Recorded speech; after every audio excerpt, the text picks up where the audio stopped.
Welcome to the Ranveer show. Yes, namaste. I'm honestly a little confused about how to introduce you, and I didn't prep too much for this particular episode other than just being very excited, Yeah. very at peace. Yes. I think I had the most beautiful sleep of my life this morning. It was just magical. I felt like even the sleep was purposeful for this. While this will eventually become a spiritual conversation of sorts. Yeah. For me, it's much more a mentoring conversation for myself. And these kind of episodes where I'm talking to someone who's from the world of spiritualism, I usually don't prepare for. Yes. I just throw my real life questions in front, and I hope to receive answers. So Yes. thank you for being on the show today. So I met you around a year ago. Yes. And I was very, very broken at that point in my life. I don't know, something had fundamentally broken inside me. There was self-doubt of another degree, sadness of another degree, Yes. anger of another degree, and I don't know how, but Manjari auntie, who is a friend of my mom, actually reached out and said that I watch your stuff and there is someone I wish for you to meet. And she called me to the ashram, the Yes. Maitreya ashram. Yes. This is Premgiri, Shanti Kshetra Premgiri Ashram. Okay. Yeah, this is at Karujat. Yeah.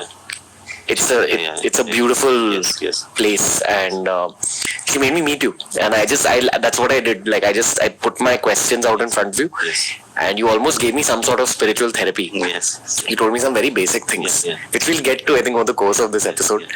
I'd probably like to start off this conversation by asking you about your story. Yeah. And even I would like to know, who are you? Like, Yes. in terms of some people might look at you as some sort of a spiritual master. Some people look at you with some certain terms. For me, I feel you're a very solid mentor to a lot of people. Yeah. You're sort of a modern day coach. Yes. So, how would you talk about your own story? Yeah. See, starting with this, who are you? So I see myself as a friend, a true friend, or divine friend. I mean, even in college, I used to be a person who used to look down upon meditation and yoga. We had someone who had come and done a workshop of meditation in college, and I was like that kid who laughed at Yeah, it. exactly, yeah. And now I'm talking so much about meditation and spiritualism because Yes. I've seen what it's done for my mind. Exactly. I've seen the science behind it as well. Just the process of meditation, process of faith does certain things to the structure of your brain. Exactly. Yeah. It becomes your experience. Then you follow it. Just not because of a book or someone told you. You enjoyed it. You liked it. Now let me do it. That's how it is. And people are going to, move towards the same direction, spiritual direction. Not becoming Baba, Maharaj or Guru, becoming you. Real you. That's what the spirituality is about. And according to me, everyone is spiritual. Even if you don't believe in God, that is also being spiritual. That's all right. What do you mean? It's about you. It was never ever about God as such, Either you discover yourself, that's self-discovery, or you discover God. And both are same. There is no difference. Yourself is God and God is yourself. That is the same thing. So, Gautam Buddha, Lord Buddha, he was discovering his self. He wasn't discovering God. He wanted to know, who am I truly? Cause of suffering.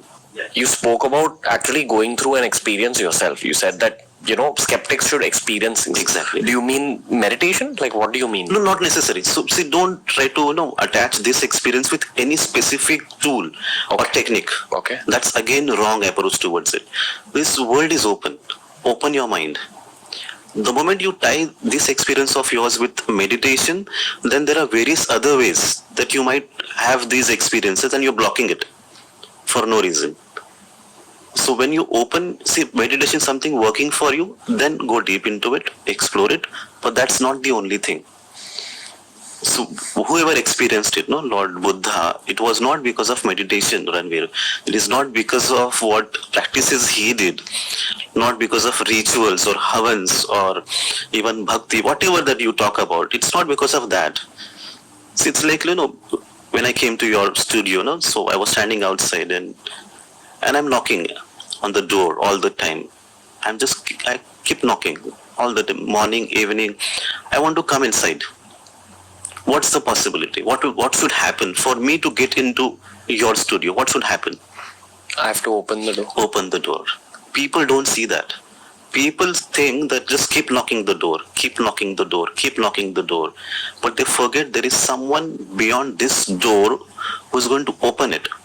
And he will open by his own will. You can't compel him. So that's who is going to open the door divine, God.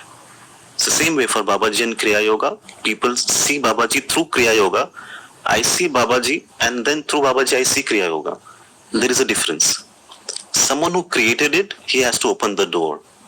So people don't focus on that. That's where it gets confused. So there is no hard and fast rule in spiritual plane. It is there for sannyasis. They need to get up early in the morning. They need to follow certain procedures. It is required for them. But someone in practical life, they don't need to do it. If I compare even your spiritual state with someone who's sitting there in Himalayas, sitting in the cave, I'm not saying that he's higher and you're lower. In spiritual plane, everyone is equal and same. There is no one higher and lower. I don't see that. I see everyone as one. Spiritually also. Connected. Just your experience is different, my experience is different. But there is no way that you are lower or I'm higher.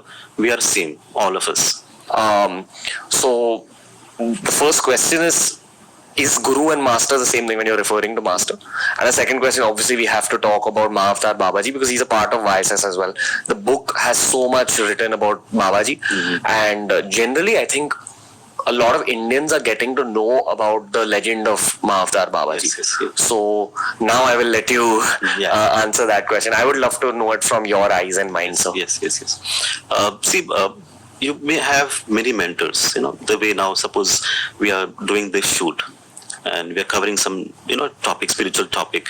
So this is one aspect of your personality or your work, that I want to do this work. I want people to know about what's happening all over the world, in India maybe. And then since this is a professional aspect, you're enjoying doing it, so you need someone who knows about this subject, someone who has done this earlier, or someone who is expert in this. Without that person, it's difficult to do. You can still experiment, you can still practically do your activities and all that.